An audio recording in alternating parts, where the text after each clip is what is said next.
but nonetheless it was still subject to the pay and gain mechanism within an option C contract. Do you know anything about option C contracts? No. Well, these are conditions of contract which allow for certain things to happen, and it shares the risk of these things.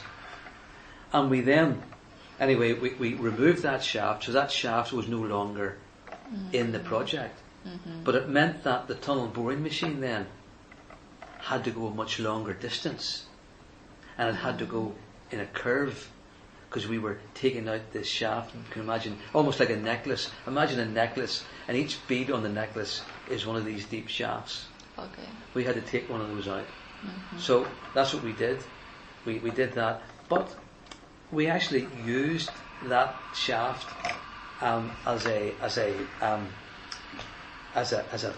tip almost, and some of the spoil that we were taking out that we couldn't reuse or had to go somewhere else. We actually filled that shaft in. With the tunnel in it? Yes. Sorry, The tunnel actually then bypassed. I mean, with the pipe set? With the pipe in it, yes. So, it was useful. But I mean, it was very tense.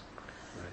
Things went on from then, and then there was one situation whereby we were crossing the River Lagan up at the Ormo Road area, and as the men were down in the tunnel 40 metres below the ground, and we came across contaminated ground, and the contamination was full of coal tar products from the old gasworks site on the Ravenhill Road, and there was benzene in the cadmium, all those, anything that ends with a INZ, is a problem. These were all carcinogenic compounds, and the contractors could not continue because of fear of a problem with these carcinogenic compounds, and that meant we were stopped short of the River Lagan, and it would mean then that the contract itself, the objectives, would not be fulfilled. So we had to overcome that and do something that enabled us to continue to bore the tunnel in below the Lagan, and we did. But it cost £6 million to do so. And the pressure to make an agreement was on us, because every day that tunnel boring machine was idle was costing £50,000. £50,000 a day. So, I mean, and sometimes you couldn't decide these things very quickly. You had to do calculations. So, and we did this in 1 week. It cost us £250,000 because it was not moving, and the pressure was on to get a solution, and also not to burn money, because that, when that thing wasn't working, it was still costing money. So these things, There's another one too. Well, do you know the Albert clock? Right. You know the Albert clock. You know the Albert clock. The Albert clock leans over, right?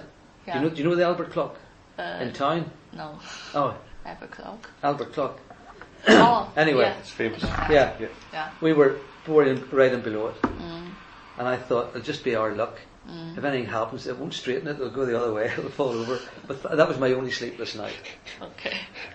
So those are three. So we'll do those three. We'll do each three one at a time. Okay. So for first one, at which Riba project stage did this problem occur? Well, this was we didn't follow the Riba, but I mean the Riba is there's nothing wrong with Riba, but this was it's during construction. During construction, effectively. So Riba's we're going to have to be flexible with how we apply it. During construction stage. Okay. 5, right. So how about second one? They were all during construction. Okay. Those were all during construction.